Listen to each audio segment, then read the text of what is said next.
జై శ్రీమన్నారాయణ. ఆధ్యాత్మిక విశేషాలకు స్వాగతం, సుస్వాగతం.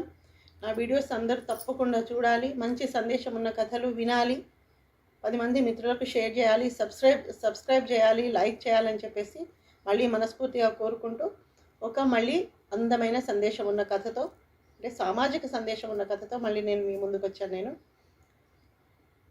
లోకంలో ఒక సామెత ఉంది, ముక్కై వంగంది మానే వంగున అనే ఒక సామెత ఉంది. మాను అనొచ్చు, పుస్తక భాషలో మ్రాను అనొచ్చు, ఉంది కదా. దాన్ని మన మనుషులకు అన్వయించుకుంటే, చిన్నప్పుడే మనం పుట్టి బుద్ధి ఎరిగిన తర్వాత ఊహ తెలిసినప్పటి నుండి మన చుట్టూన్న వాతావరణం, పరిసరాలు, మన తల్లిదండ్రుల పెంపకం, మనం ఎక్కడైతే గురువుల దగ్గర విద్యాబుద్ధులు నేర్చుకుంటామో వాళ్ళు ఏదైతే మంచి చెప్తుంటారో ఆ మంచిని మన లోపల జీర్ణం చేసుకొని ఆ మంచి లక్షణాలు అలవర్చుకొని మనం ముందుకు సాగితే మన జీవితం ఎప్పుడు కానీ ఉన్నతంగా ఉంటుంది. అంతే తప్ప చెప్పిన మాటలన్నీ పెడచేన పెట్టేసి పెడతో పడితే వాళ్ళ జీవితం అధపాతాళానికి వెళ్ళిపోతుంది. అట్లా గౌతమ బుద్ధుని కాలంలో ఎంతోమంది, కోటాను కోట్ల మంది ఆ మహానుభావుని మాటలకి పరివర్తనం చెంది వాళ్ళ జీవితాలను తరింపజేసుకున్న వాళ్ళు చాలామంది ఉన్నారు. అందులో కొంతమంది గురించి మనం ఇప్పుడు గుర్తు చేసుకుందాం. అప్పుడు ఆ కాలంలో ఒక 2 మిత్రులు ఉండేవాళ్ళు. వాళ్ళు చక్కగా ప్రతిరోజు కలిసి పొలం పనులకు వెళ్ళేవాళ్ళు. ఆ పొలం పనులకు వెళ్ళేటప్పుడు వాళ్ళ బాక్స్, వాళ్ళు ఏదైతే భోజనానికి తీసుకెళ్తారో ఆ బాక్స్, వాళ్ళ నీరు, వాళ్ళు తాగే మంచినీరు ఎవరి కుండ వాళ్ళు తీసుకొని వెళ్ళేవాళ్ళు అన్నమాట. వాళ్ళిద్దరు ఇంకా పొలం పనులు చేసుకొని వచ్చిన తర్వాత ఎవరికి దాహం వేసినా సరే, ఆ మధ్యలో ఎవరికి దాహం వేసినా వాళ్ళు వచ్చి వారి కుండలోని నీళ్లు మాత్రమే తాగేవాళ్ళు. వాళ్ళు అట్లా జరుగుతుంది. ఒకసారి అనుకోకుండా ఆ 2 మిత్రుల్లో ఒకతను దాహం వేసి వచ్చి ఒక కుండలోని నీరు తాగిండు అన్నమాట. ఆయన దాహం తీర్చుకున్నాడు, వెళ్ళిపోయిన తర్వాత సాయం సమయంలో ఆయనకు అట్లా గుర్తొచ్చి అవును, ఈరోజు నేను నా కుండలో నీళ్లు నేను తాగలేదు, నా మిత్రుని కుండలో నీళ్లు తాగినాను. ఒకవేళ తాగాలనుకున్నా కానీ నేను అతనికి చెప్పాలి కదా, కానీ నేను అనుకోకుండా పొరపాటు చేసిన. నేను అంటే నాలో ఒక దొంగతనము అనే దోషగుణం ప్రవేశించినట్టుంది. తెలియకుండా చేసినా, తెలిసి చేసినా, తెలియకుండా చేసినా తప్పే, పొరపాటే కదా. కాబట్టి ఇంకెప్పుడు నేను ఇలాంటి పని చేయకూడదు. ఏదైనా, ఏ పని చేసినా, ఏది చేసినా నేను ఎప్పుడు జాగ్రత్తగానే ఉండాలి. ఇలాంటి పనులు ఇంకొకసారి చేయకూడదు. ఒక చిన్న పొరపాటుని ఆయన జీవితానికి అన్వయించుకొని జీవితాంతం మళ్ళీ ఇలాంటి పొరపాట్లు జరగకుండా ఆయన సరిదిద్దుకొని జీవితంలో ఉన్నతంగా ఎదిగిండు ఆ రైతు. అయిపోయిన తర్వాత ఒక వ్యాపారి, ఆయనకు ఒక కిరాణా దుకాణం ఒకటి ఉండేది, షాపు. ఆ యజమానికి, ఆ వ్యాపారికి ఒక మంచి పేరుంది. అంటే ఎలాంటి కల్తీ సరుకులు అమ్మడు, నిజాయితీగా డబ్బులు తీసుకుంటాడు, నిజాయితీగా తూకం వేస్తాడని చెప్పేసి చాలామంది అతని దగ్గరికి వచ్చేది. ఆయన కూడా చాలా నిజాయితీగా బ్రతికేవాడు. అనుకోకుండా ఒకరోజు ఒక 2 భార్యాభర్తలు వచ్చారనమాట. ఏదో వస్తువులు ఏదో కొనడానికి వచ్చిన తర్వాత ఆ భార్యాభర్తలు 2 వచ్చారు, ఏదో వస్తువు అడిగారు. అనుకోకుండా ఆ స్త్రీ పైన ఈయన దృష్టి పడింది, ఆ వ్యాపారి దృష్టి పడింది. వ్యాపారి దృష్టి పడిన తర్వాత ఆ స్త్రీ చాలా అందంగా ఉంది. ఒక్క క్షణం మోహానికి లోనైపోయింది అనమాట. ఒక మనస్సులో ఒక చిన్న దురాలోచన వచ్చింది అతనికి. తర్వాత అనుకోకుండా సరే వాళ్ళు ఏదో వాళ్ళ వస్తువులు కొనుక్కున్నారు, వెళ్ళిపోయిన తర్వాత రాత్రి ఆయన భోజనం చేసి పడుకున్న తర్వాత ఆయనకి అప్పుడు ఆ సమయంలో అప్పుడు ఏం జరిగింది అనేది ఆయన గుర్తొచ్చి ఇంత నిజాయితీగా నేను బ్రతికిన్నే, నాకు ఇంత నీతి ఉందని చెప్పేసి, ఇంత పేరు ప్రఖ్యాతులు ఉన్నాయి, పరస్త్రీ మీద నేను వ్యామోహం చెందిన కదా, అది ఎంతటి పాపం, నన్ను అధపాతాళానికి, నా జీవితాన్ని కుంగదీస్తుంది కదా, నన్ను పాతాళానికి పడేస్తుంది కదా. చీచి, నేను ఇంకెప్పుడు ఇలాంటి పనులు నేను చేయకూడదు. ఎప్పుడు నేను పరస్త్రీలో ఒక తల్లిని, ఒక అక్కను, ఒక చెల్లిని, ఒక దేవతను చూడాలి నేను ఇప్పటి నుండి అని చెప్పేసి తనకు తనే, ఇంకెవ్వరూ చెప్పేది లేదు.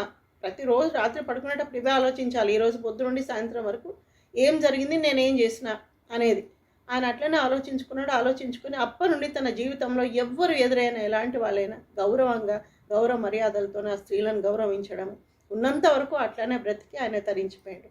అదైపోయిన తర్వాత ఈ కథ అయిపోయింది కదా. మనకు వ్యాపారి తనను తాను తరింపజేసుకున్నాడు, తన ఆలోచనల నుండి బయటపడి. తర్వాత ఒక గ్రామంలో ఒక అడవి ఉండేది. ఎవరు వెళ్ళాలన్నా అడవి గుండానే వెళ్ళాలి. ఆ అడవిలో 2 దొంగలు ఉండేవాళ్ళు. వాళ్ళు వచ్చిపోయే బాటసారుల్ని దోచుకునేవాళ్ళు అనమాట. వాళ్ళు దోచుకునే పద్ధతి ఎట్లా ఉండేదంటే, ఎవరైనా ఇద్దరు కలిసి వెళ్ళిరనుకోండి, అన్న తమ్ముళ్ళో, తండ్రి కొడుకులో, ఎవరో ఒకరు అక్క తమ్ముళ్ళో, మొత్తానికి ఎవరెవరు ఇద్దరు వెళితే వాళ్ళు ఏం చేసేదంటే, ఒక వ్యక్తిని అక్కడ ఉంచుకొని ఇంకొక వ్యక్తిని వదిలిపెట్టేది. ఒకవేళ వాళ్ళ దగ్గర మొత్తానికి ధనం కానీ దోచుకోవడానికి ఏం లేకున్నా, అంటే నువ్వు గ్రామంలోకి వెళ్ళి నువ్వు తీసుకొని వస్తే ఇతన్ని వదిలిపెడతామని, అంటే వీళ్ళ కోసమన్నా వాళ్ళు తప్పకుండా వస్తారని చెప్పేసి వాళ్ళకు ఒక నమ్మకం అన్నమాట. అట్లా వాళ్ళు దోచుకునేది. అట్లా ఒకరోజు ఒక తండ్రి కొడుకులు ఇద్దరు ఆ అడవి గుండా వెళ్తున్నారు. వాళ్ళకి ఆ విషయం తెలుసు, గ్రామంలో అట్లా దొంగలు దోచుకుంటారని తెలుసు వాళ్ళకి. ఆ తండ్రి కొడుకులు కూడా ఇద్దరు వెళ్ళే ముందు ఇద్దరు అనుకున్నారన్నమాట, ఎప్పుడు ఇద్దరిద్దరు వెళ్తే ఇట్లా జరిగిన సందర్భాలు చాలా ఉన్నాయి కదా, ఒకరిని ఉంచేసుకొని ఒకరిని వదిలిపెడతారు కదా, అంటే ఒకరి ఇప్పుడు ఒక బంధం కోసమన్నా వీళ్ళు వస్తారని చెప్పేసి వాళ్ళకి తెలుసు కదా, వాళ్ళ బలహీనత ఏందో తెలుసు. కాబట్టి నువ్వు నాకు తండ్రివి అని చెప్పకు, నేను నీకు కొడుకునని చెప్పను అని చెప్పేసి కొడుకు చెప్తాడనమాట. చెప్పిన తర్వాత ఆ మార్గం గుండా వెళ్తున్నారు. మళ్ళీ ఎప్పట్లాగా దొంగలు వచ్చిన తర్వాత దోచుకోవడానికి ప్రయత్నించారు. వీళ్ళిద్దరి దగ్గర ఎవరికి వాళ్ళే ఉన్నారు. ఆ దొంగల్లో కూడా ఏమనిపించిందో ఆ రోజు వాళ్ళు లేచిన వేళా విశేషం, వీళ్ళలో ఏ బంధం లేదు కదా, వీళ్ళ దగ్గర కూడా అసలు ఏమీ లేవు, ఏ బంధం లేదు వీళ్ళకి. కాబట్టి ఒకరి కోసం ఇంకొకరికి వస్తారన్న నమ్మకం కూడా లేదు. ఎందుకంటే వాళ్ళు చెప్పలేదు నేనెవరో ఆయన ఎవరో అన్నట్టుగా మాట్లాడిన అనమాట. వాళ్ళని అదే అదృష్టవశాత్తు వాళ్ళిద్దరిని వదిలిపెట్టేసిన తర్వాత ఆ రోజు ఆ కొడుకుకి ఒక పశ్చాత్తాప భావన ఏమని అంటే, ఏదో రకంగా అబద్ధం చెప్పి తప్పించుకున్నా నేను.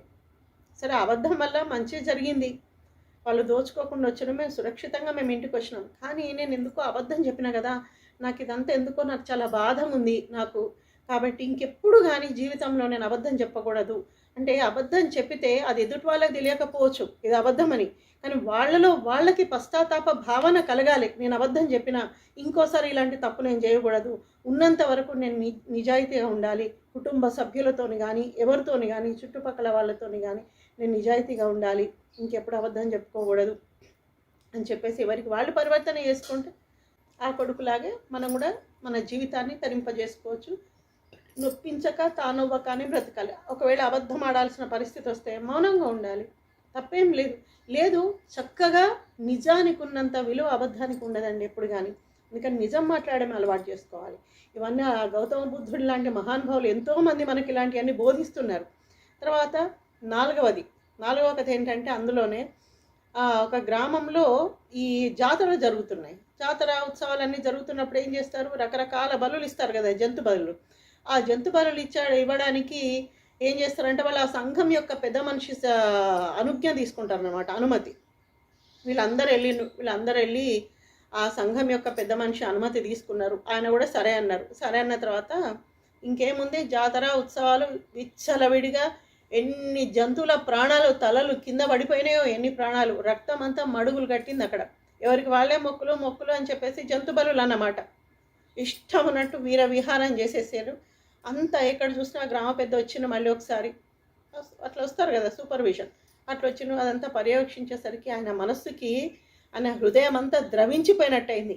నేను ఒక్కడిని అనుమతి ఇచ్చి ఇంత రక్తపాతానికి నేను కారణమైన నేను, కాబట్టి ఇంకెప్పుడు నేను ఇలాంటి జంతు బలులకు నేను ఇలాంటి అనుమతి ఇవ్వకూడదు, ఇంకో ప్రాణిని చంపే హక్కు నాకు లేదు, ఇంకెవరికి అనుమతి ఇచ్చే హక్కు నాకు లేదని చెప్పేసి వాళ్ళ ఎవరైనా మంచి చెప్పేవాళ్ళు వింటే మంచిగా జరుగుతుంది, మళ్ళీ మిగతా వాళ్ళందరినీ పిలిచి చేసి ఇంకెప్పుడు ఇలాంటి పనులు మనం చేయకూడదు అని చెప్పేసి తను మార్చుకొని 10 మందిని మార్చుకొని ఆయన జీవితాన్ని శాశ్వతంగా తను బ్రతికినంతకాలం అందరి మనసులో ఒక సుస్థిర స్థానం సంపాదించుకున్నాడు ఆయన.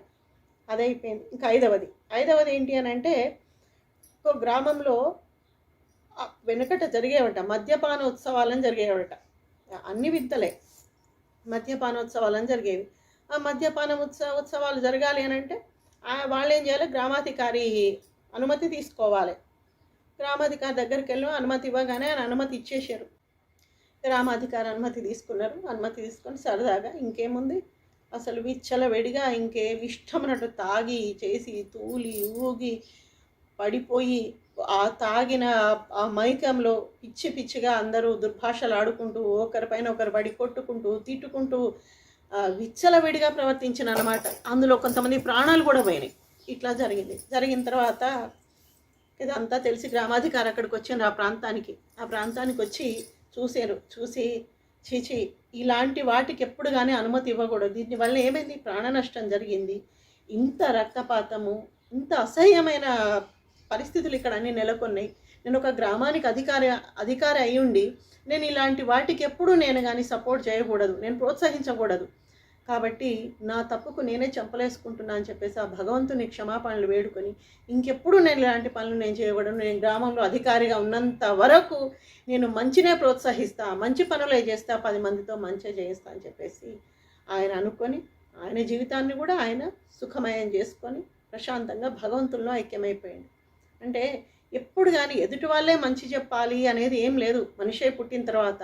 అదే కదా, సకల జీవరాశుల్లో మనకే కదా మనస్సు అనే ఒక శక్తి భగవంతుడు మనకిచ్చాడు. ఆ మనస్సుతోని ప్రతిరోజు ఆలోచించుకోవాలి. ప్రతిరోజు మనమే విద్యార్థులం. ఈరోజు పొద్దు నుండి సాయంత్రం వరకు మనం ఏం చేసినాం, రాత్రి విశ్రాంతి తీసుకున్న సమయంలో ఆలోచించాలి. ఎక్కడ తప్పు చేసినా, ఎక్కడ ఒప్పు చేసినా, ఎవరిని కష్టపెట్టినా, ఎక్కడ అబద్ధం ఆడినా, నేను ఏం చేసినా, ఇవన్నీ మనం ఇప్పుడు నేను చెప్పిన ఈ 5 సంస్కారవంతుల కథ, వాళ్ళలో ఎక్కడ సభ్యత సంస్కారం నరాల్లో ఇమిడి ఉంది కాబట్టే వాళ్ళ తప్పును వాళ్ళే సర్దిద్దుకున్నారు. వాళ్ళ ఆలోచనలను వాళ్ళే సర్దిద్దుకొని వాళ్ళ జీవితాన్ని సార్థక చేసుకున్నారు. మనం కూడా అంతే కదా. ఎందుకంటే ఒక గౌతమ బుద్ధుడు, ఒక స్వామి వివేకానంద, రామకృష్ణ పరమహంస, అబ్దుల్ కలాం గారు, ఇప్పటి చాగంటి కోటేశ్వరరావు గారు, ఎంతమంది మహానుభావులు. మనం అనుకుంటాం కదా కలియుగం అంతా పిచ్చిగా అయిపోతుందని చెప్పేసి.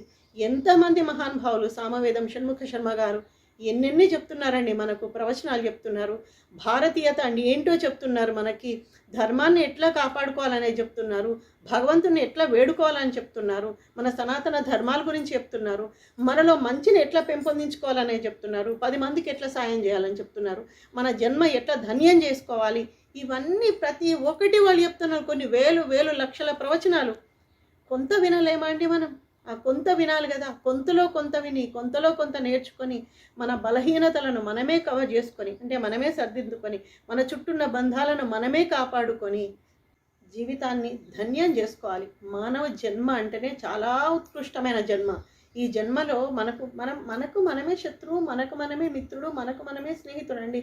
శత్రువు అనే పదాన్ని ఎందుకు అంటున్నా అంటే, మనం ఈరోజు తప్పు చేసినామనంటే మన మీద మనకే కోపం రావాలి. ఫస్ట్ మన మీద మనకు కోపం వస్తేనే మనం ఏదైతే మనం తప్పు చేసినామో దాన్ని మనం సరిదిద్దుకోగలుగుతాం. మనం చెప్పింది, మనం చేసింది మనకు అది కరెక్ట్ అని మనం అనుకున్న రోజు, నేను అనే అహం మనలో ఉన్నంతకాలం మనం అనలైజ్ చేసుకోం, మనం విశ్లేషణ అసలే చేసుకోం. కాబట్టి తప్పకుండా మన ఎంతోమంది మహానుభావులు కలియుగంలో ఇంకా మనం మంచిగా మన జన్మ ధన్యం చేసుకోవాలని చెప్పేసి, మంచి సత్కర్మలు చేయాలి, ధర్మాన్ని పునరుద్ధరించాలని చెప్పేసి వాళ్ళు ఎంతోమంది చెప్తున్నారు. వాళ్ళందరినీ గౌరవిద్దాం, మనం వాళ్ళందరి మాటల్ని గౌరవిద్దాం. దాని ప్రకారమే మనం పద్ధతిగా బ్రతికి ఆ జన్మ ధన్యం చేసుకోవడానికి ప్రయత్నిద్దాం. తప్పకుండా ఈ కథ ప్రతి ఒక్కరూ వింటారు. విని ఎవరికి వాళ్ళే ఆలోచనలో పడతారు. వాళ్ళలో ఏమైనా దుర్గుణాలు కానీ, పుట్టుకతో ఎవరు చెడ్డవాళ్ళు కాదు, పరిస్థితుల ప్రభావం కావచ్చు, ఏదైనా కావచ్చు, దాన్ని ఎవరికి వాళ్ళే సర్దిద్దుకొని వాళ్ళ జన్మకు ఒక సార్థకత ఏర్పరచుకుంటారని చెప్పేసి నేను మనస్ఫూర్తిగా కోరుకుంటూ, ఈ అందమైన కథని ప్రతి ఒక్కరు వినాలి, అందమైన సందేశం ఉన్న కథని ప్రతి ఒక్కరు వినాలని చెప్పేసి అనుకుంటూ ముగిస్తున్నాను. జై శ్రీమన్నారాయణ.